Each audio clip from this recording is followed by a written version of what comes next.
Pertama-tama puji syukur kehadirat Allah Subhanahu wa taala atas limpahan rahmat dan rezekinya.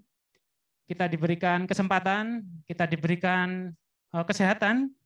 Meskipun forum ini adalah forum virtual, tapi insya Allah manfaatnya besar, barokahnya juga besar insya Allah. Dan juga tak lupa sholawat serta salam kita curahkan pada junjungan besar kita Nabi Muhammad Sallallahu Alaihi Wasallam yang telah memberikan guide kepada kita dari zaman jahiliyah menuju zaman yang terang benderang penuh dengan ilmu pengetahuan. Nah, perkenalkan terlebih dahulu, nama saya Karisma Trinanda Putra. Jadi saya di sini selaku moderator pada sesi pembicara keynote speech yang kedua ini. Dan alhamdulillah kita kedatangan tamu besar kita yaitu Bapak Dr. Muhammad Reza. Tolong bisa ditampilkan, saya sudah mengarrange CV beliau. Wah, luar biasa sekali kalau saya membaca CV beliau ini. Bagi saya pribadi, sekali saya terinspirasi juga. Adik-adik juga sekalian juga mungkin bisa mengambil pembelajaran dari beliau ini. Baik, untuk keynote speech yang kedua ini akan dibawakan oleh Bapak Muhammad Reza, PhD. Nah, beliau ini profilnya beliau ini sebentar. Beliau lahir di tahun 1974, domisilinya di Bandung, dan sekarang beliau aktif menjabat sebagai Direktur Engineering PT PLN. PT PLN Engineering sejak 20 September 2021. Dan latar belakang pendidikan beliau ini ITB 97, kemudian dilanjutkan di luar negeri S2 dan S3, yaitu di Netherlands di tahun 2000 dan juga di tahun 2006 untuk doktoralnya. Kemudian yang paling luar biasa ini sebenarnya pengalaman kerjanya ini. Wah, pengalaman kerjanya ini sangat banyak ternyata. Dan adik-adik mungkin bisa terinspirasi, siapa tahu suatu saat ke depannya ingin mendapat pengalaman yang lebih. Jadi tidak sekedar di dalam negeri mungkin, tapi bisa mendapat pengalaman di luar negeri, kemudian suatu saat nanti mengabdi kembali ke tanah air kita ini. Nah, ini pengalaman beliau ini yang pertama sebagai saat ini yaitu Direktur PT PLN Engineering sejak 20 September tadi, 21. Kemudian beliau juga dosen adjung dosen ya, dosen tambahan, dosen tamu di Telkom University dan juga di Peradaban University di Bandung dan juga di Jawa Tengah ini. Kemudian beliau ini sebagai technical expert business development dan juga business line manager power system. Ini di Tractable Engineering Indonesia tahun 2019 hingga 2021. Beliau juga business development manager Power System Specialist dan Country Representative di Solvina International, Gothenburg, Sweden pada tahun 2016. Kemudian beliau juga Group Manager System Design Studies Power System, FACTS di ABB, Sweden. Dan juga tahun sebelumnya mungkin di riset, beliau juga sebagai aktif di riset assistant at Laboratory, tempat menuntut ilmu dulu di Delft University, Netherlands. Dan juga award beliau juga banyak. Ini yang pertama beliau sebagai lulusan terbaik Best Graduate 1997 dari ITB dan juga Best Grade Average di Delft University of Technology di Netherlands. Kemudian sebagai pengalaman beliau berorganisasi ini sebagai beliau juga insinyur profesional utama atau IPU mulai Februari 2022 ini dengan chapter Badan Kejuruan Elektro dan juga beliau sebagai senior member di IEEE. Nah, yang luar biasa sekali ini beliau sebenarnya selain praktisi, ternyata beliau juga memiliki beberapa jurnal yang impact factor-nya juga bagus. Jadi jarang sekali biasanya praktisi itu ya lebih fokus ke arah technical. Tapi beliau ini juga ternyata juga menghasilkan jurnal yang impact factor-nya juga bagus. Ada beberapa jurnal ini ada di IEEE, Transaction on Power Delivery, dan juga ada di IEEE Transaction on Industry Application. Baik, mungkin untuk pada kesempatan kali ini nanti akan diberikan kesempatan kepada pembicara selama 60 maksimal 60 menit. Kemudian nanti akan dilanjutkan dengan sesi tanya jawab interaction sekitar 10 menit. Baik, tanpa memperpanjang waktu lagi, mari kita sambut Bapak Dr. Muhammad Reza.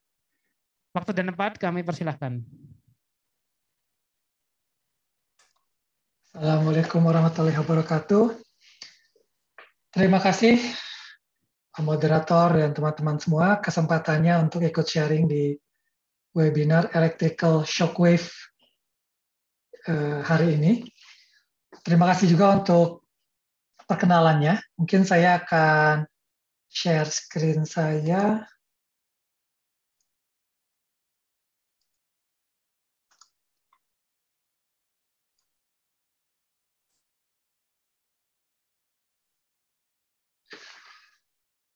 Baik, jadi teman-teman hari ini topiknya adalah tentang mungkin digitalisasi internet, perkembangan IoT dan artificial intelligence ya di masa depan. Tadi saya juga mengikuti sebagian dari Pak Khairul Anwar sebelumnya, bagaimana beliau menjelaskan tentang telekomunikasi, informasi teknologi, perkembangan, dan juga ada tentang kecerdasan artificial atau artificial intelligence. Nah, di sini tadi juga sudah diterangkan memang latar belakang saya adalah di teknik elektro, bidang ketenaga listrikan, dan saya ingin memberikan gambaran tentang potensi aplikasi kecerdasan artificial ini untuk sektor ketenaga listrikan. Meskipun nanti mungkin teman-teman tidak semuanya ya itu terkait dengan sektor ketenaga listrikan, tetapi mudah-mudahan tetap mendapatkan gambaran bahwa ke depan itu sebetulnya banyak bidang itu akan saling berintegrasi ya, sehingga kita seringkali tidak cukup untuk hanya memahami satu sisi saja. Suara saya cukup jelas nggak ya? Cukup keras atau pelan atau gimana volumenya? Cukup, Pak. Monggo silakan. Oke, terima kasih. Nah, jadi potensi aplikasi kecerdasan artificial ini untuk ketenaga listrikan ini adalah sebagai salah satu contoh bagaimana untuk bidang ketenaga listrikan yang mungkin buat sebagian orang terlihat sangat klasik ya, sangat engineering yang klasik, yang sangat material, sangat komponen, sangat fisik. Ternyata mudah-mudahan kita bisa lihat bahwa ada potensi bagaimana kecerdasan artificial atau informasi teknologi gitu, teknologi informasi dan telekomunikasi bisa berkontribusi ke sana dalam kaitannya ke perubahan-perubahan di masa depan. Nah, jadi untuk pembatasannya mungkin ini untuk sama-sama memahami latar belakang diskusinya bahwa saya mengambil definisi di sini artificial intelligence, machine learning, deep learning dengan definisi ini yang mungkin tadi Pak Hoero sudah menjelaskan lebih detail ya. Jadi di sini saya mengambil sebetulnya skopnya skop yang lebih luas. Skop artificial intelligence, bagaimana machines atau komputer itu bisa mensimulasi perilaku manusia dan mengambil keputusan seperti manusia. Nah, jadi tentu saja nanti prosesnya bisa machine learning, di mana mesin itu bisa secara otomatis ya belajar tentang suatu kondisi tanpa perlu diprogram secara eksplisit, dan bahkan ke deep learning ketika kemudian dia bisa mengambil keputusan yang intelijen dengan bantuan algoritma-algoritma. Nah, jadi tiga ini yang mungkin akan menjadi platform kita diskusi tentang artificial intelligence aplikasi di ketenagalistrikan.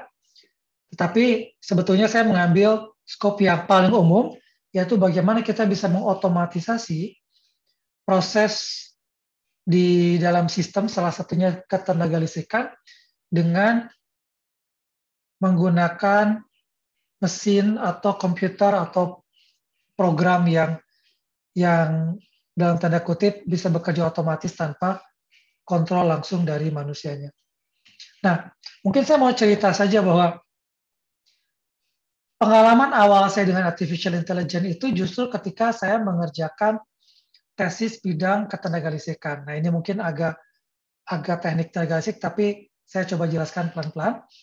Jadi waktu itu topiknya adalah sistem ketenagalistrikan Belanda, ini yang di kanan ini adalah jaringan listrik Belanda, itu ingin diatur agar tidak ada saluran transmisi yang overload, yang kebanyakan dibebani oleh listrik. Dasarnya sebetulnya hukum kelistrikan ya, mungkin Kirchhoff Law teman-teman sudah belajar mungkin di kuliah bahkan di SMA ya, bahwa total jumlah arus yang masuk ke dalam satu titik dan yang meninggalkan titik tersebut itu adalah sama ya. Jadi total penjumlahannya adalah 0. Dan bahwa arus akan mengalir ketika misalkan ada rangkaian listrik yang paralel seperti ini, itu akan juga terbagi berdasarkan resistansinya. Nah, jadi sebetulnya dalam operasi sistem kelistrikan, hukum-hukum fisika dasar tadi tetap berlaku. Jadi misalnya ini adalah suatu sistem di mana ada pembangkit dan ada bebannya, dan terhubung dengan dua jaringan yang kapasitasnya sama-sama 1000 MW misalkan. Jadi di jaringan pertama mengalirlah arus I1 dengan daya P1, di jaringan kedua mengalirlah I2 dengan daya P2, dan ketika tahanan di jaringan 1 dan jaringan 2 itu sama, R1, R2, maka besar arus dan daya yang mengalir di jaringan 1 dan jaringan 2 itu adalah sama. Katakanlah di sini bebannya itu 2000 MW, pembangkitnya itu tentu saja 2000 MW plus lebih karena ada losses yang perlu di-cover, dan dia terbagi rata 1000 di atas, 1000 di bawah, karena resistansi setiap jaringan adalah sama. Resistansinya sama karena ini jaringan dibangun dari bahan material yang sama.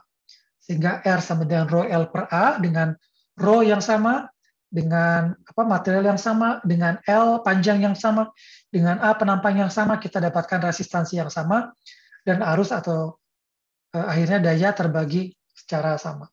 Nah, sekarang bayangkan bahwa misalkan dengan material yang sama, penampang yang sama, tetapi jaringan 2 itu lebih panjang. Lebih panjang rutenya. Nah, maka akan terjadi resistansinya itu berbeda. Jadi dalam kasus ini resistansi yang kedua itu akan katakanlah 2 kali lebih besar daripada jaringan pertama, kalau misalkan panjang jaringan keduanya pun 2 kali lebih panjang. Nah, apa yang terjadi di sini? Listrik akan mengalir tadi ya berdasarkan resistansinya, sehingga jaringan 1 dan jaringan 2 yang sebetulnya kapasitasnya itu sama karena dia memiliki material yang sama dan penampang yang sama, dibebani tidak sama, sehingga terjadi apa yang namanya congestion. Terjadi ketika jaringan yang pertama ini sudah terbebani penuh, jaringan kedua belum terbebani penuh, sementara katakanlah pembangkit dari A itu ingin mensuplai beban yang ada di B.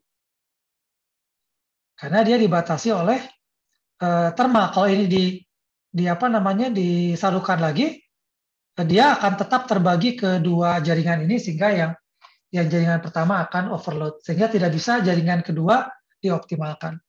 Nah, disitulah ada perangkat listrik yang waktu itu namanya phase shifter, yang berfungsi sebagai pompa.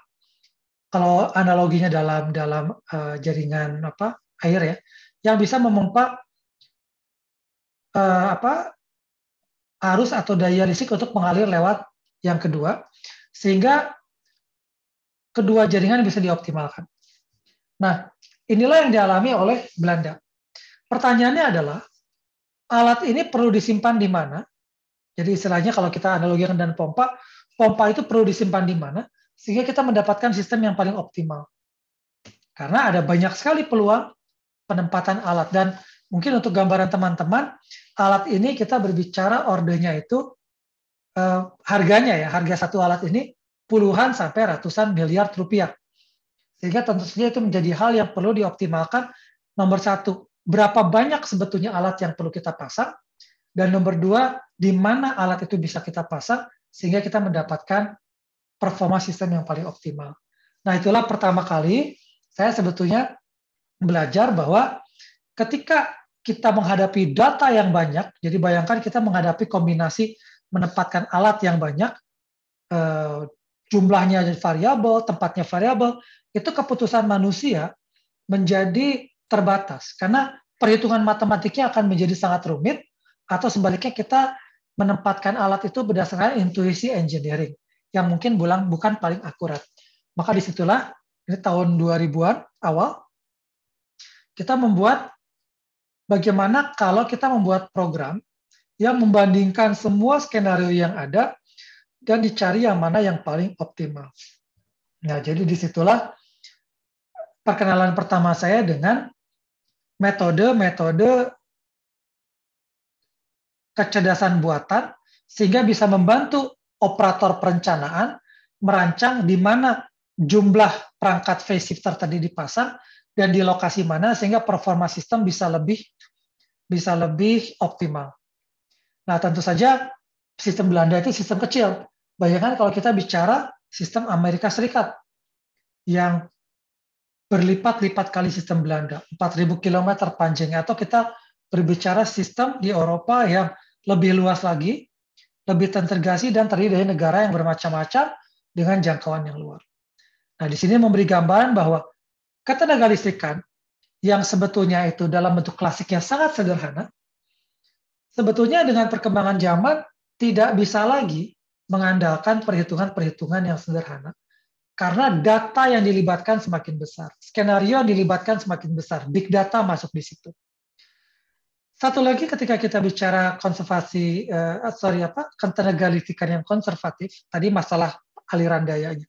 Yang kedua adalah masalah keseimbangan daya. Listrik tidak dapat disimpan dalam skala besar secara praktis, sehingga setiap saat pembangkit harus selalu seimbang dengan konsumsinya. Jadi pembangkit itu harus selalu menyesuaikan dengan bebannya setiap saat. Indikatornya adalah frekuensi. Jadi di dalam kelistrikan itu, kalau teman-teman lihat di perangkat-perangkat listrik ya, itu ada yang frekuensi 50 Hz kalau di Indonesia. Nah, itu adalah indikator untuk mengukur keseimbangan daya. Ketika dayanya seimbang antara pembangkit dengan beban, maka frekuensi akan tepat di 50 Hz. Dan frekuensi ini harus dijaga tepat 50 Hz, karena itu adalah yang diperlukan untuk membuat sistem berjalan. Yang paling mudahnya adalah pembangkit harus berputar dalam putaran yang konstan ya di 50 Hz. Mesin-mesin industri juga dirancang berputar dengan putaran yang konstan, yang artinya dengan frekuensi yang konstan.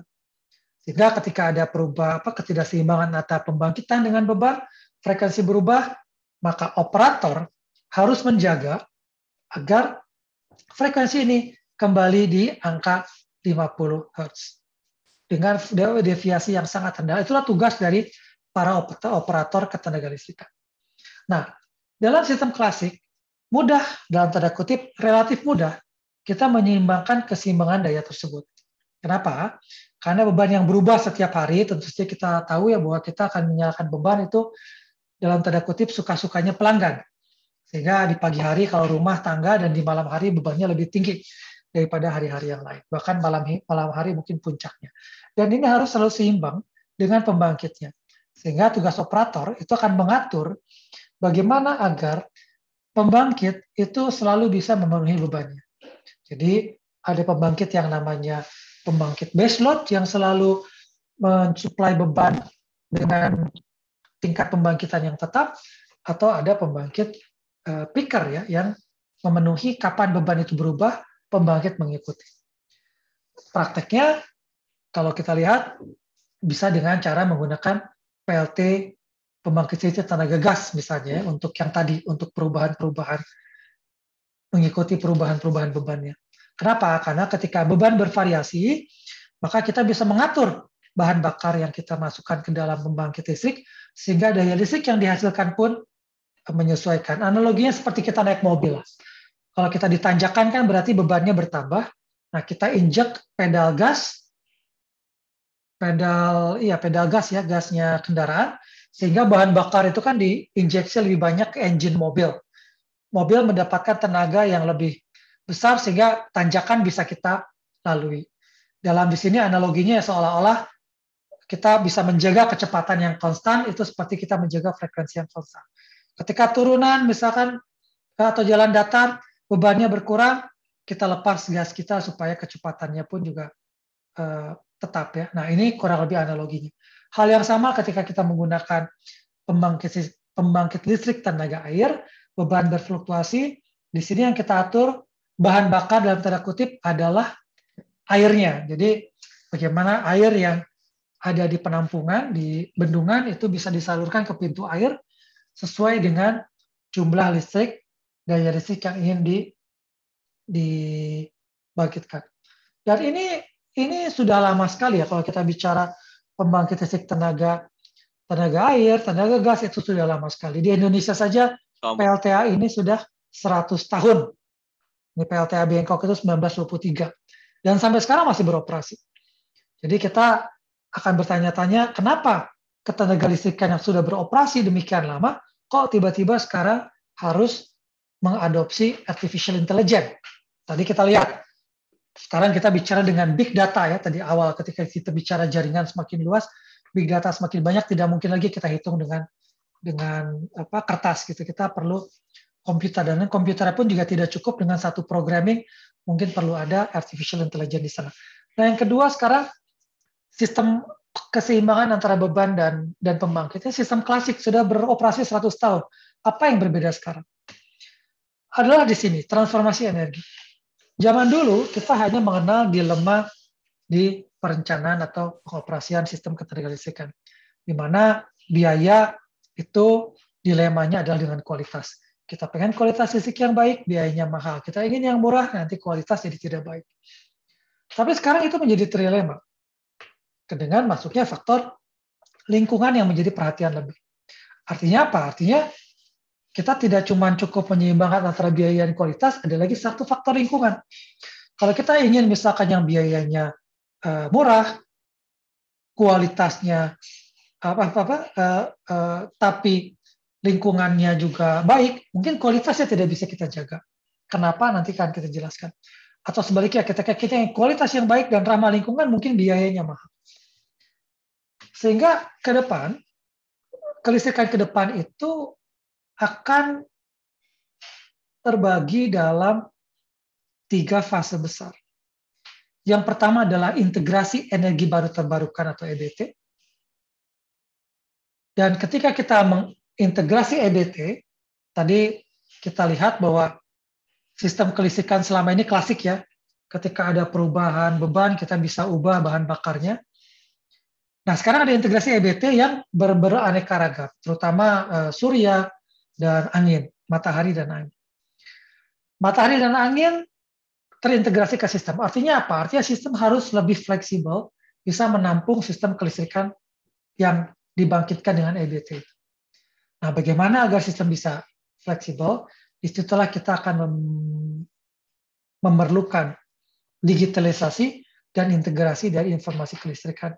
Informasi telekomunikasi ke dalam sistem kelistrikan. Kalau kita bicara Indonesia, di tahun 2021 kemarin dari pemerintah sudah berkomitmen bahwa sebagian besar pembangkit-pembangkit baru adalah EBT. Di mana dari situ akan banyak pembangkit bersumberkan dari matahari, PLT surya. Dan kalau kita bicara di Indonesia, ketika kita bicara teknologi ramah lingkungan, potensi kita utamanya ada di 4 sumber ini: tenaga air, tenaga panas bumi, tenaga matahari, dan tenaga angin. Tenaga ini seperti tadi teman-teman lihat, oke lah, mungkin beberapa kita sudah lama pengalamannya. Nah, di sini saya akan mulai menggabungkan dengan tema webinar ini, bagaimana sih perlunya kesiapan dari generasi muda. Kita lihat, kalau kita bicara PLTA, pembangkit listrik tenaga air, ini teknologi yang klasik. Jadi kita hanya, dalam tanda kutip, hanya memerlukan untuk menampung air di ketinggian, nanti memanfaatkan gravitasi itu dalam memutar turbin secara mekanik, kemudian memutar generator untuk menghasilkan listrik. Kita bisa berargumen bahwa ini adalah bidang-bidang keahlian yang klasik yang kita sudah belajar lama. Tetapi untuk Indonesia, yang perlu teman-teman muda, ya saya katakan teman-teman muda ingat, bahwa pengalaman Indonesia dengan pembangkit listrik tenaga air ini itu adalah terutama pengalaman di tahun 70, 80-an, mungkin di 90-an. Ketika kita membangun banyak sekali pembangkit listrik tenaga air. Tetapi setelah itu berkurang implementasinya. Sehingga terjadi gap antara keahlian di antara senior-senior yang expert dengan teman-teman muda yang mungkin ketika memasuki dunia kerja akan berhadapan dengan teknologi yang lama tapi tiba-tiba muncul kembali. PLTP sama. Tenaga panas bumi relatif juga sederhana, kita mengambil thermal dari panas bumi yang kemudian steam-nya memutar turbin dan turbinnya memutar generator menghasilkan listrik. Ini pun sama. Ini mungkin dari zaman Belanda pun sudah ada beberapa penelitian ya. Dan awal-awal kita ada PLTP di Kamojang, itu salah satu yang lama. Di Dieng juga cukup lama, tetapi terbatas pengalaman kita di PLTP ini. Dan sekarang ini menjadi kembali penting dengan adanya komitmen pemerintah di NDT. Kalau kita bicara yang lebih baru lagi, PLT surya, di sini bahkan ada faktor yang selama ini relatif tidak ditemukan dalam operasi power system secara klasik. Apa itu? Konversi energi PLT surya fotovoltaik yang memanfaatkan gelombang elektromagnetik dari matahari berupa cahaya, kemudian datang ke solar cell dan membangkitkan listrik ketika ada pergerakan foton dan elektron. Ini experience-nya sangat terbatas di Indonesia karena ini relatif teknologi baru. Meskipun kita bisa berargumentasi, oke, fotovoltaik itu teknologi yang dipakai di NASA, ya dipakai di satelit dari tahun 60-70-an. Tetapi sebagai pembangkit listrik ini relatif baru. Mungkin baru di 5-10 tahun terakhir, terutama ketika kita bicara skala yang besar, yang mencapai megawatt atau puluh bahkan ratus megawatt. Apalagi di Indonesia. Kemudian PLT angin, ini pun teknologi yang relatif baru. Di sini kita memanfaatkan energi kinetik dari angin, mekanik dengan turbinnya, dan listrik dengan perangkat-perangkat kelistrikan yang ada di wind turbine di turbin angin tersebut. Limited experience di Indonesia, betul kita sudah punya PLTB di Sulawesi ya. PLTB Sidrap yang pertama 72 megawatt, dan ada lagi di Sulawesi, beberapa sedang dalam proses, tetapi ini relatif experience atau pengalaman yang sangat baru di Indonesia saat ini, dan ini akan berkembang. Teman-teman lihat bagaimana komitmennya dalam rancangan ketenagalistikan, dan ini akan mengerjakan siapa ya teman-teman yang sekarang berkecimpung di bidang teknik elektro, atau teknik mekanik, atau teknik material, dan teknik lainnya. Nah, di mana sekarang isunya? Ketika kita bicara yang baru, itu potensi yang sangat mungkin relatif mudah diterima adalah bahwa kita relatif cukup potensial dari segi sumber daya tenaga mataharinya. Kalau kita lihat ini Global Solar Atlas, jadi peta radiasi matahari dunia, teman-teman bisa akses free ya di internet. Itu terlihat memang Indonesia katakanlah tidak kalau kita lihat istilah legendnya antara kilowatt hours atau kilowatt peak-nya per meter persegi, tidak sebesar Australia misalkan yang di situ merahnya merah tua. Tapi kalau kita lihat di angka-angka di Indonesia yang ada di angka 1000, kalau kita lihat warna ya 1400, 1600 masih cukup untuk bisa memiliki pembangkitan listrik yang ekonomis untuk skala cukup besar. Nah, matahari ini energinya akan dikonvert dengan fotovoltaik tadi.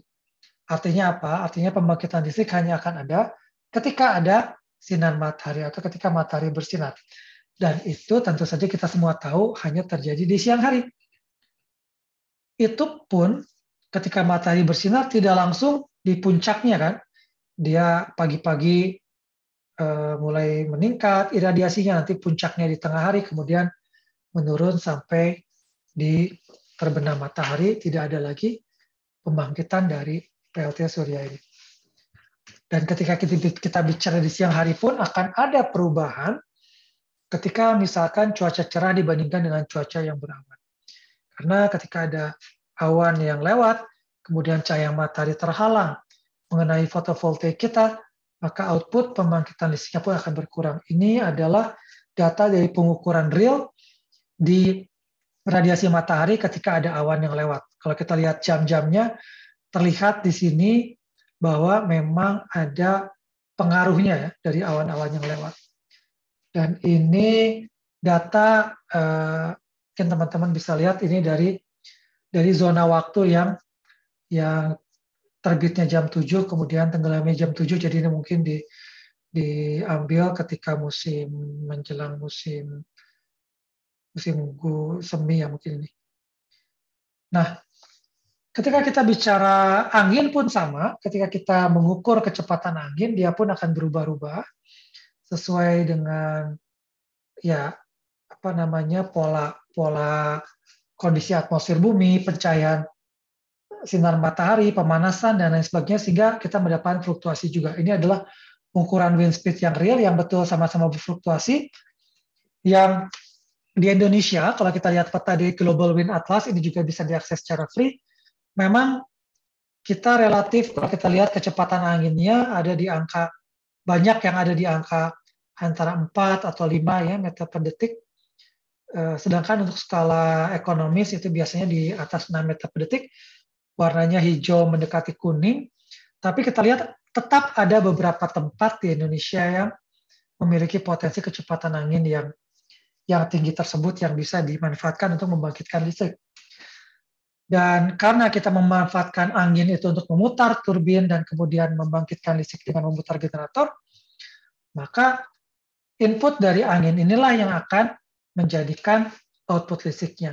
Dan kita mempunyai persamaan bahwa daya listrik yang dihasilkan dari wind turbine itu adalah kecepatan pangkat 3 dari kecepatan anginnya. Kenapa? Sebetulnya kalau teman-teman yang berminat bisa mengecek bahwa daya listrik ini dihasilkan dari volume angin yang melalui wind turbine. Dan volume angin ini kan kecepatan dikali waktu dikali area ya, sehingga kita bisa mendapatkan fungsi kecepatannya pangkat 3. Pembangkit turbin angin sendiri beroperasi dengan kurva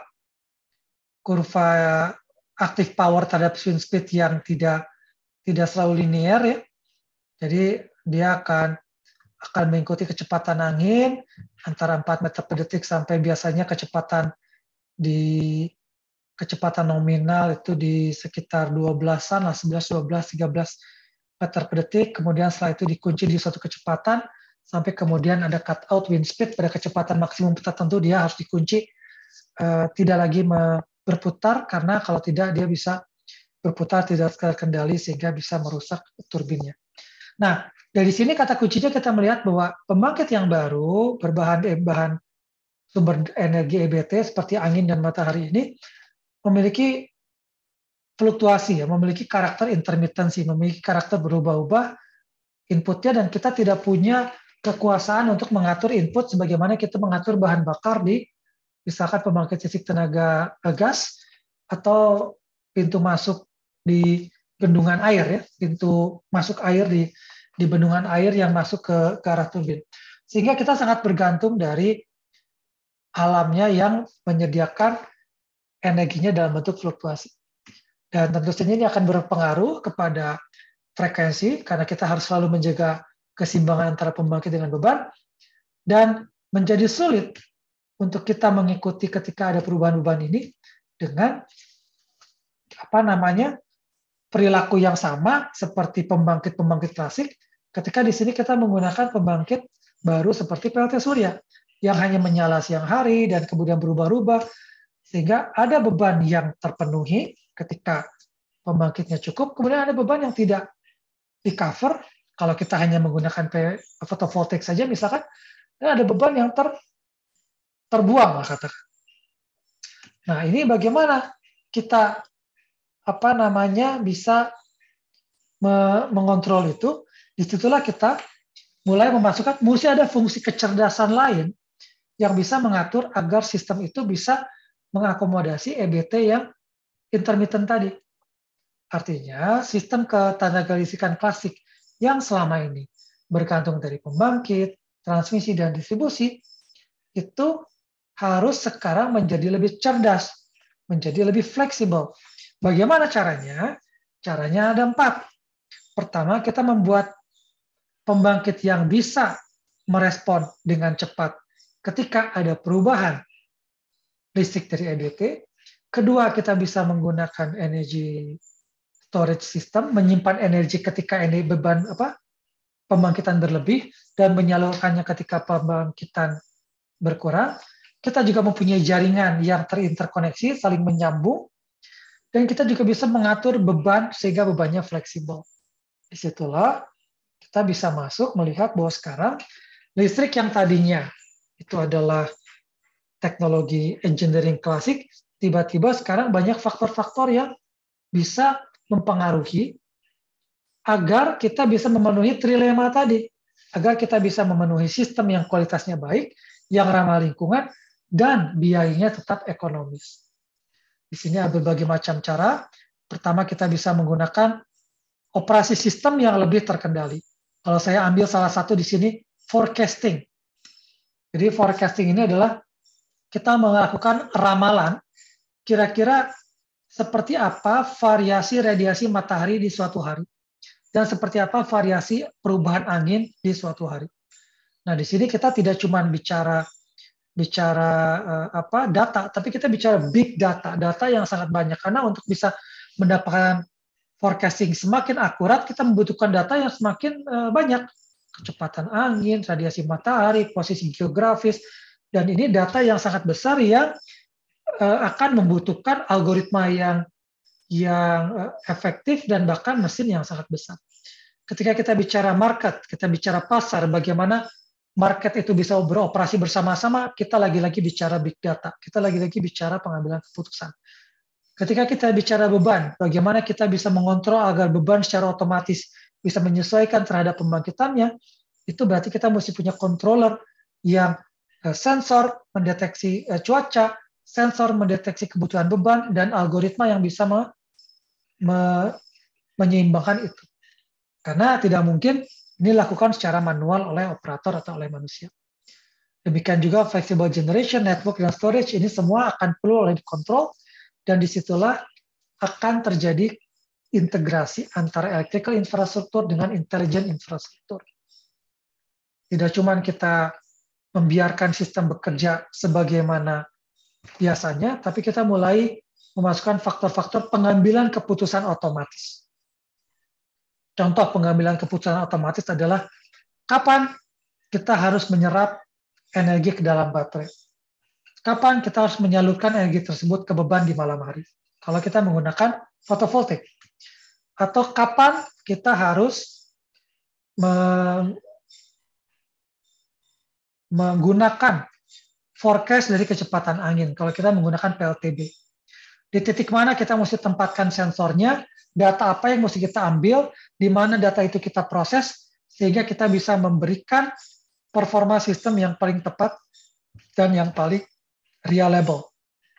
Nah, disitulah digitalisasi masuk semakin dalam, karena untuk kasus Indonesia misalkan, kita melihat pertumbuhan beban di Indonesia ini ada kelompok-kelompok tertentu. Satu adalah permintaan beban di daerah yang terus meningkat. Yang kedua adalah gedung-gedung perkotaan itu justru semakin efisien. Elektrifikasi di daerah perkotaan, jadi beban meningkat dalam bentuk kendaraan listrik dan lain sebagainya, kompor listrik, dan konsumen banyak yang menambah PLT atap di rumah masing-masing. Jadi ketika kita melihat ada keperluan bahwa kita harus mengintegrasikan EBT sebanyak mungkin, EBT-nya, tetapi EBT-nya ternyata bersifat intermittent, ditambah lagi ternyata beban-beban itu adalah beban-beban yang baru, kendaraan listrik yang sebelumnya relatif tidak ada. Jadi mungkin buat teman-teman paling mudah menganaloginya adalah ketika kendaraan listrik ini seperti beban listrik yang bukan cuma berubah besarannya, tapi berpindah juga fisiknya. Nah, itulah memerlukan suatu jaringan cerdas atau smart grid yang bisa menjaga keseimbangan daya dengan supply dan juga menyediakan supply EBT kepada sistem yang memerlukan. Nah, itulah yang kemudian bisa dibilang revolusi keempat, generasi keempat dari kelistrikan. Tidak cukup lagi di sini kita mengontrol kelistrikan hanya dengan katakanlah operator memanuver perangkat-perangkat kelistrikan, tetapi di sini perlu ada aliran informasi sehingga sistem bisa dioperasikan dengan lebih optimal. Bahkan tidak berhenti di situ, juga bagaimana kemudian secara finansial itu bisa dilakukan. Yang paling mudah dan teman-teman mungkin sekarang kalau yang mengikuti berita-berita, bagaimana kendaraan listrik itu sekarang ada yang bisa di-charge dengan menggunakan kabel gitu ya, baik di tempat-tempat charging station unit atau di rumah-rumah. Kemudian ada kendaraan yang mengganti baterainya kan, sehingga kita bisa mengganti baterai itu di kios-kios.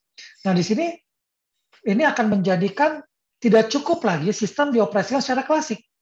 Karena sekarang ada beban-beban yang bergerak, yang berpindah-pindah, sehingga tentu saja kita memerlukan fleksibilitas. Yang paling mudahnya begini, kalau kita naik kendaraan listrik, kita kan tidak hanya akan men-charge di rumah kita saja, tapi kita mungkin bisa men-charge di tempat lain. Nah, seperti apa kemudian mengontrol di mana listrik ini digunakan untuk mensuplai bebannya, bagaimana ekonomis finansial pembayarannya, dan di mana posisi beban itu ada dalam peta atau dalam data geospasial. Nah, ini dalam skala transformasi mobility listrik, ini dalam skala kota gitu, ketika masing-masing sudah cerdas dan semua akan menuntut komunikasi yang terintegrasi dengan elektrik infrastruktur. Bahkan kalau kita bicara lebih jauh, dengan adanya EBT yang mungkin akan bersifat tersebar di banyak tempat, bahkan mungkin remote. Kalau kita bicara wind turbine sekarang arahnya ke arah offshore. Dia ada di tengah laut, yang akan sulit dilakukan maintenance. Tetapi di satu sisi harus handal. Sehingga itu memerlukan teknologi lain, bagaimana kita bisa memonitor, mendiagnostik, dan melakukan algoritma yang bisa melakukan self-healing, sehingga komponen-komponen itu bisa dipelihara sebelum terjadi gangguan. Jadi ada smart prediction, ada preventive maintenance yang bisa mengantisipasi kejadian kerusakan sebelum terjadi kejadian. Nah, disitulah saya pikir konklusinya di teman-teman generasi muda bahwa di bidang kelistrikan, digitalisasi, IoT, digitalization itu berubah terus dimulai tahun 2000-an awal sehingga sekarang 2020 itu menjadi semakin lebih pintar. Nah, ini kesimpulannya, ketika kita bicara lebih pintar, sebetulnya poin pertama yang kita bisa lihat bahwa tidak serta-merta. Jadi tidak ujuk-ujuk, tidak tiba-tiba ya. Tetapi ini adalah perubahan yang konsisten. Nah, yang terjadi sekarang ini adalah momentum yang tepat bahwa EBT, kemudian big data, kendaraan listrik itu masuk aktif pada momen yang sama. Dan disinilah kuncinya bahwa itu semua akan bekerja dengan sumber daya manusia yang cukup. Dan kita sebagai Indonesia, kita sekarang saatnya untuk mencuri finish. Artinya apa? Artinya karena tadi di poin pertama, ini semuanya tidak serta-merta ya, ini konsisten. gradual. Nah, oke lah, kita 20 tahun yang lalu belum terlalu merangkul teknologi baru ini. Tetapi sekarang pun di mana-mana itu masih mencari bentuk yang masif. Jadi teman-teman muda ini sekarang yang bisa mencuri finish bagaimana sebetulnya riset yang tepat dari pengembangan artificial intelligence ini untuk sistem ketenaga listrikan. Dan disinilah nomor 4 bahwa sekarang pendekatannya menjadi multidisiplin melebihi sekedar kompetensi klasik.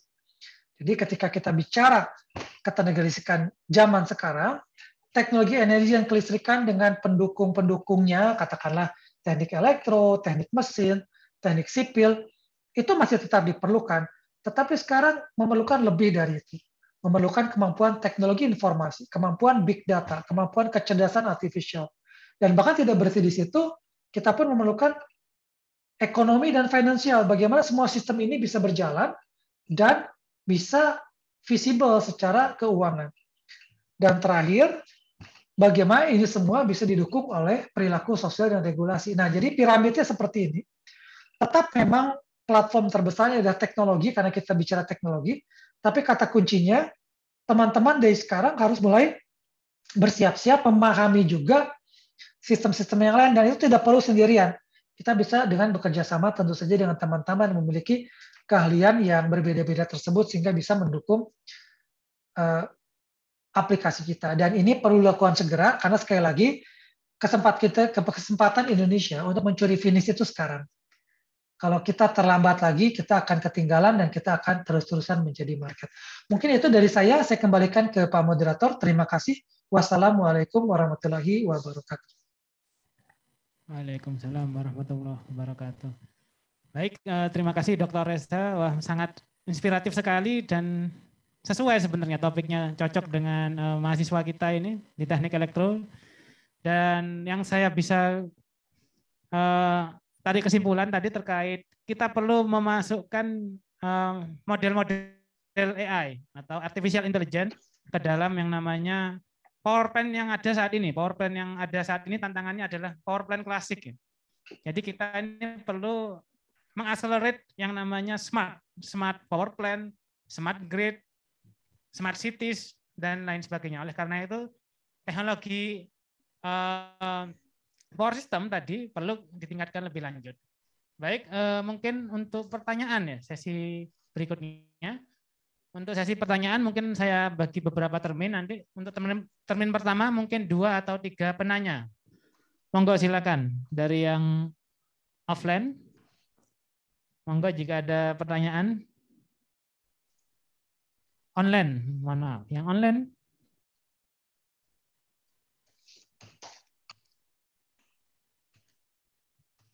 Monggo silakan bagi yang online. Atau mungkin satu dulu dari saya, mungkin satu dan ada satu lagi dari online ya Pak. Jadi yang kalau dari saya sangat tertarik sekali sebenarnya terkait teknologi AI ini diaplikasikan di domain power system karena tesis saya sebenarnya lebih fokus ke AI, machine learning, deep learning, dan sebenarnya integrasi itu kalau di luar itu luar biasa sekali. Jadi bisa sistem prediksi itu semua sudah bisa dilakukan oleh AI. Operator itu hanya sebagai pemegang kuncinya saja sebenarnya. Jadi untuk otomatisasinya sudah dipegang oleh teknologi artificial intelligence. Bahkan pada suatu keadaan darurat pun bisa diramalkan nanti akan ada SMS misalnya kalau hari malam ini mungkin ada blackout, jadi tolong disiapkan segera.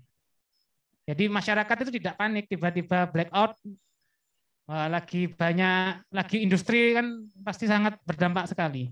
Nah mungkin kalau untuk implementasinya untuk di Indonesia, Dr. Reza, kira-kira sudah sejauh apa teknologi AI ini? Ya, terima kasih Pak pertanyaan. Jadi betul Pak, memang di Indonesia, jadi kalau dilihat kan artificial intelligence ini memang bertahap Pak ya. Jadi ada yang betul-betul tadi yang Bapak bilang deep learning gitu ya, yang betul-betul mesin mengambil keputusan. Ada yang machine learning, yang dibuat program, ada yang dalam bentuk algoritma yang bisa mengambil keputusan secara otomatis. Nah, jadi memang kita sudah mulai melangkah ke sana. Misalkan yang pernah sedang diterapkan itu adalah bagaimana istilahnya adaptive defense scheme, Pak. Jadi adaptive defense scheme ini bagaimana sistem kelistrikan itu bereaksi ketika ada gangguan. Yang tadi Bapak bilang itu adalah ketika sudah terprediksi kemudian ada informasi ke pelanggan.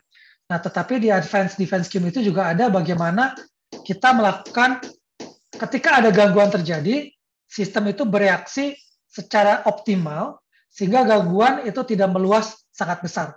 Nah, itu optimal itu adalah bentuk otomatisasi di gardu-gardu listrik, Pak. Terutama yang penting. Nah, jadi itu yang sudah dilakukan sebagai contoh di Indonesia, sehingga ketika zaman dulu misalkan ada gangguan, maka katakanlah tindakan yang dilakukan di gardu itu memerlukan tindakan manual dari operator. Dan tentu saja ada keterbatasan, karena operator kan manusia, sehingga ada keterbatasan dari sisi kecepatan, kemudian berapa luas dia bisa mengambil keputusan, berapa gardu yang dia bisa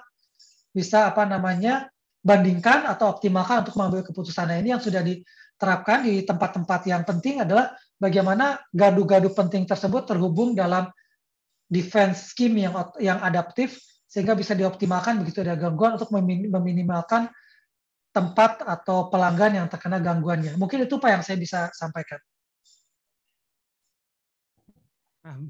Baik, terima kasih banyak atas jawaban yang diberikan oleh Dr. Reza. Ada lagi kah pertanyaan dari online? Saya buka pertanyaan.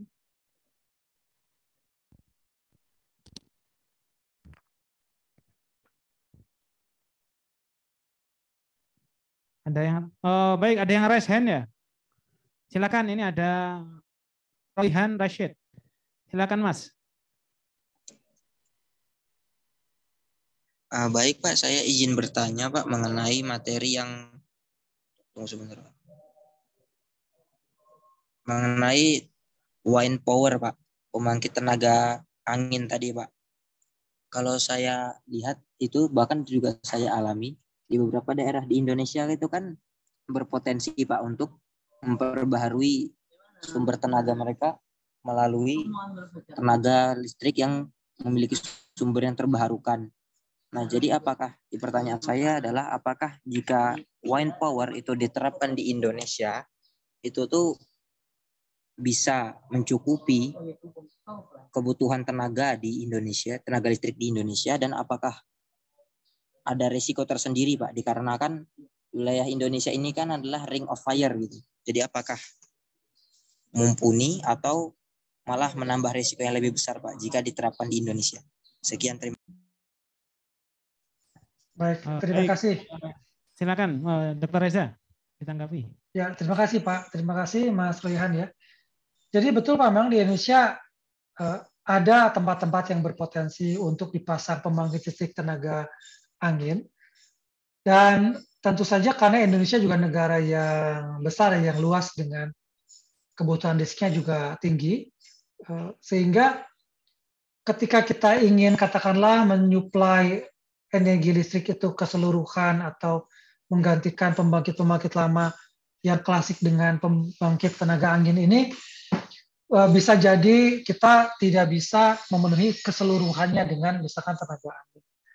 Tapi tentu saja dengan perkembangan teknologi akan ada peluang bahwa PLTB atau pembangkit listrik tenaga bayu atau tenaga angin ini bisa memberikan solusi yang baik ya untuk lokasi-lokasi tertentu. Karena misalnya kecepatan anginnya cukup, kemudian katakanlah jarak dari sumbernya ke bebannya itu tidak terlalu jauh. Jadi tetap itu harus kita amati dan harus kita optimalkan sehingga tujuan Indonesia untuk bisa juga mendapatkan listrik yang cukup bagiannya dari EBT itu bisa terpenuhi. Nah, mengenai resiko, sebetulnya resiko yang ada dari PLT angin ini ada beberapa tentu saja. Yang pertama tadi kan, resiko bahwa dia tidak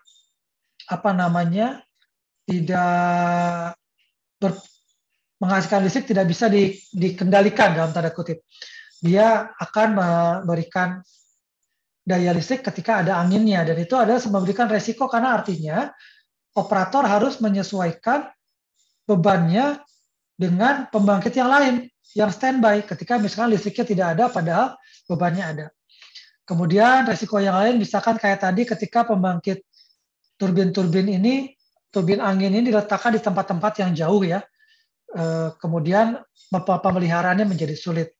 Itu tentu saja memerlukan kreativitas atau solusi yang dengan memanfaatkan big data, itulah mudah-mudahan kita bisa optimalkan.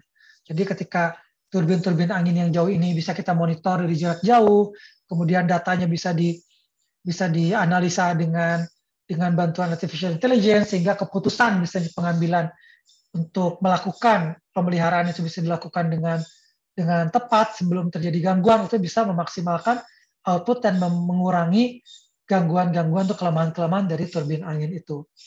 Nah, mengenai ring of fire, saya kurang paham pertanyaan, tapi kalau arahnya bahwa Indonesia daerah gempa, sementara wind turbine itu katakanlah tower-towernya tinggi ya, bisa 100 meteran, ya tentu saja resiko itu ada, dan itu akan dihitung ketika bagaimana kita membangun turbin-turbin angin dengan tower-tower tinggi tersebut di daerah-daerah seperti apa, misalkan resiko terhadap gempa atau terhadap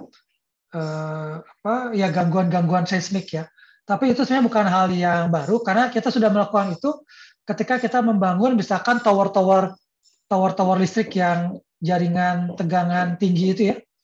Itu pun kita menghitung gitu pengaruh dari seismik ya, dari kondisi gempa di tempat-tempat kita membangun tower-tower tersebut. Jadi betul itu ada risiko, tapi itu sudah menjadi risiko yang sudah diperhitungkan bahkan dalam pembangunan infrastruktur selama ini. Mungkin itu Mas Rehan. Saya kembali ke Pak Moderator. Terima kasih. Oh, baik Pak, terima kasih Pak atas jawabannya.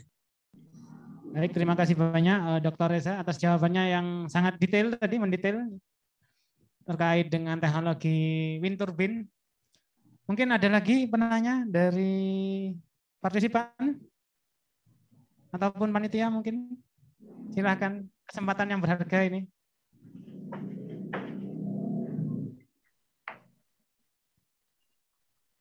Gimana? Kabarnya gimana? Oh, baik. Ada pertanyaan? Ada pertanyaan? Gimana?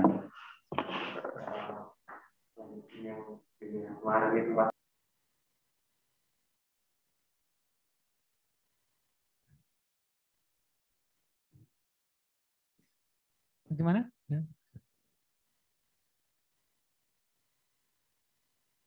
Mungkin ada yang mau ditanyakan ini? Silakan. Oh, itu ada yang ditanyakan yaitu Mas Ahmad Khoiri Fajar. Silakan Mas Ahmad. Terima kasih Pak. Sebelumnya perkenalkan diri. Nama saya Ahmad Khoiri Fajar.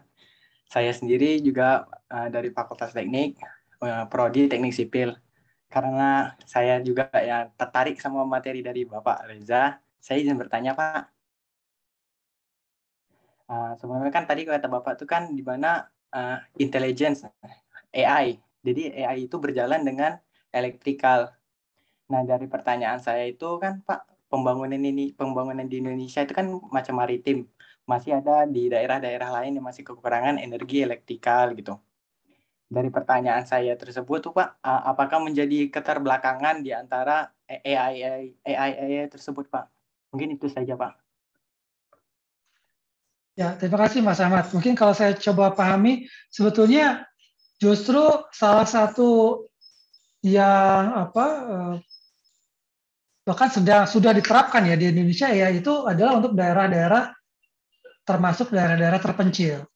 Jadi sebagai contoh begini Mas Ahmad, misalkan di satu pulau-pulau ya, katakan di pulau-pulau kecil di Indonesia, itu kan seringkali kita juga kesulitan untuk mendatangkan bahan bakar untuk pembangkit listriknya. Sementara di daerah-daerah itu misalkan kaya akan sumber daya alam seperti sinar matahari berlimpah atau ada angin misalkan. Nah, jadi sebetulnya di daerah-daerah tersebut memang bahkan sudah diperlukan kontrol-kontrol otomatis sehingga sistem yang kecil tadi bisa beroperasi. Jadi contohnya yang paling kita bisa bandingkan begini, misalkan sistem lama itu hanya ada pembangkit diesel, di mana pembangkit diesel itu berapapun bebannya kita bisa bangkitkan listriknya dengan mengatur bahan bakarnya ya, bahan bakar solarnya. Nah, tetapi kalau kita bicara pulau-pulau yang jauh, yang terpencil itu kan menyuplai bahan bakar itu juga berbeda dengan kalau kita di daerah yang logistiknya sudah baik ya. Sehingga untuk melakukan penghematan bahan bakar itu dan juga menambah keramahan lingkungan, kita memanfaatkanlah pembangkit-pembangkit EBT seperti PLTS atau PLTB. Tetapi karena mereka bersifat intermittent, maka harus ada backup dari generator diesel tadi untuk selalu mengisi ketika tidak ada misalkan listrik yang dibangkitkan dari PLTS atau dari PLTB. Nah, proses otomatisasi ini harus dilakukan sehingga buat pelanggan tidak terasa ada jeda padam listrik karena mereka tahunya listrik selalu cukup. Artinya ketika ada angin, dieselnya berhenti operasi. Ketika tidak ada angin, dieselnya beroperasi. Ketika ada matahari, sama semua seperti itu. Nah, itu kontrol-kontrol otomatis ini memang tidak langsung ya serta-merta menjadi artificial intelligence, tetapi ini adalah fungsi-fungsi kontrol yang diterapkan yang mungkin bahkan lebih canggih lah katakan daripada sistem-sistem yang mungkin di kota tapi berbasis 100% kepada pembangkit-pembangkit katakanlah generator yang berbasis diesel itu. Seperti misalkan ya pembangkit-pembangkit yang ada di gedung-gedung gitu ya.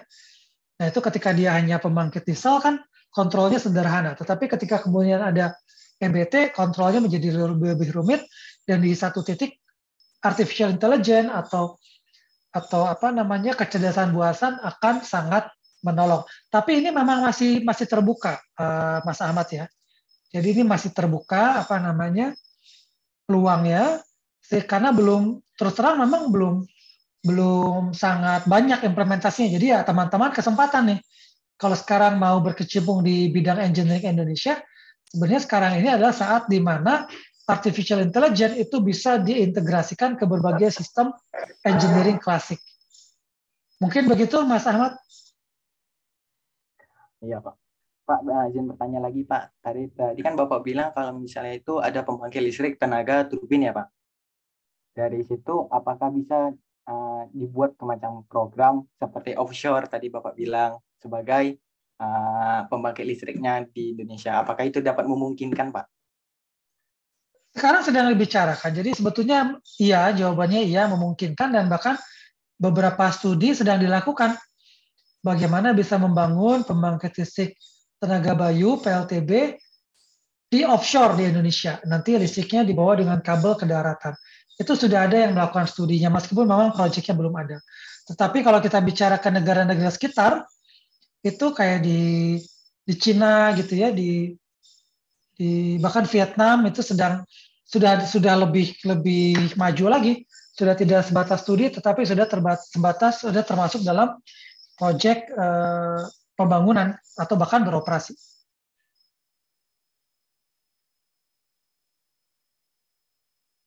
Begitu mungkin. Baik, terima kasih. Baik, mungkin sudah jelas ya tadi pertanyaan dan juga jawaban pemaparannya dari Dr. Reza ini. Ahmad bisa mengaplikasikan AI mungkin di teknik sipil. Wah, itu masih peluangnya juga masih di teknik sipil. Baik, mungkin karena keterbatasan waktu, mohon maaf ini mungkin kita cukupkan dulu untuk sesi tanya jawab interaktif ini.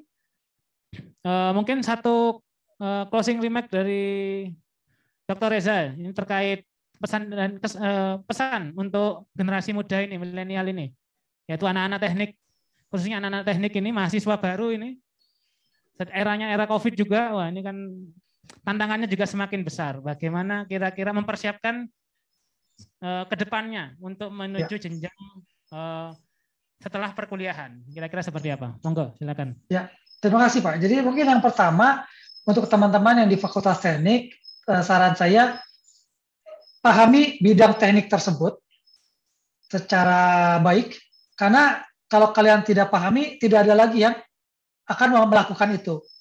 Sehingga kalian pahami bidang teknik yang kalau kalian elektro ya pelajari elektro yang benar, kalau mesin pelajari mesin yang benar, telekomunikasi pelajari telekomunikasi yang benar.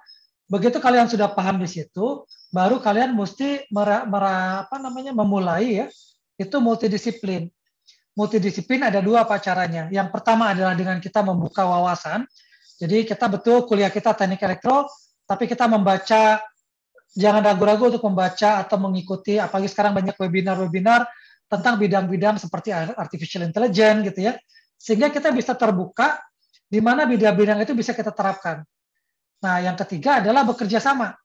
Ini teamwork, ini bukan kerjaan perorangan. Jadi kalau kita misalkan ini kan electrical ya, jadi asumsi saya ini kebanyakan dari teknik elektro. Kalau kita bidangnya teknik elektro, kita kuasai bidang teknik elektro dengan baik, tapi kita memahami bidang-bidang di luar itu yang bisa berkontribusi ke teknik elektro, misalkan bidang big data atau kecerdasan buatan. Nah, ketika ada pemahaman itu, kita melangkah maju lagi dengan bekerja sama dengan teman-teman yang spesialisasinya lain untuk menghasilkan suatu pemikiran yang multidisiplin ya. Jadi yang paling mudah mungkin supaya nggak ngawang-ngawang, saran saya kalau ada kesempatan ikut-ikut lomba, lomba-lomba misalkan lomba-lomba karya ilmiah, betul Pak. Disitulah kita bisa dapat tiga-tiganya sekaligus. Karena di situ kita bisa, saya elektro, oke, fokus saya adalah misalkan merancang katakanlah motor listriknya gitu ya. Tapi nanti ada teman yang dari mesin, bagian mesinnya, ada teman elektro komputer programmingnya, bahkan mungkin ada teman dari desainer yang mendesain package-nya. Nah, kalau saya boleh sarankan, kalau teman-teman mau betul-betul selama kuliah itu punya nilai tambah, lakukan kegiatan-kegiatan semacam itu, profesional, yang teamwork, dan menurut saya yang paling mudah zaman sekarang, bentuknya adalah dalam bentuk mengikuti kegiatan-kegiatan lomba-lomba itu, Pak, dan teman-teman. Mungkin itu saja praktisnya. Baik, terima kasih sekali. Mungkin yang bisa saya simpulkan tadi ada 3 keyword per satu mungkin. Jadi keyword yang pertama itu adalah belajar spesifik, keyword yang kedua adalah multidisiplin, keyword yang ketiga adalah kerjasama, dan yang keempat itu mungkin lakukan sekarang. Tadi seperti yang Dr. Reza sampaikan di slide-nya. Mungkin itu saja mungkin yang bisa saya berikan sebagai moderator pada kesempatan kali ini. Terima kasih banyak atas perhatiannya. Saya mohon maaf jika ada kata atau salah yang saya lakukan tidak sengaja maupun disengaja. Mungkin saya tutup forum keynote speaker yang untuk sesi yang kedua ini. Terima kasih banyak. Wassalamualaikum warahmatullahi wabarakatuh. Waalaikumsalam warahmatullahi wabarakatuh.